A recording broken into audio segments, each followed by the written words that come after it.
মাটির এই কুমিরকে কুপিয়ে কাটতে হবে, নতুবা এই মাটির কুমিরই জীবিত হয়ে শিশুদেরকে কামড়ে দিতে পারে, পারে জনপদের মানুষের নানা রকম ক্ষতি করতে।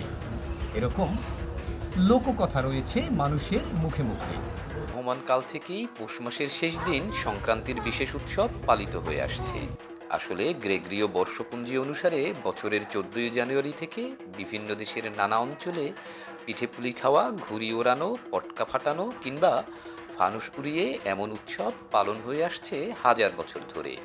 তবে বাংলাদেশ ও ভারতে বাঙালিরা সংক্রান্তিতে বিশেষভাবে বাস্তু পূজার আয়োজন করে আসছে, যাকে কেউ কেউ কুমির পূজা বা মকর সংক্রান্তিও বলে থাকেন।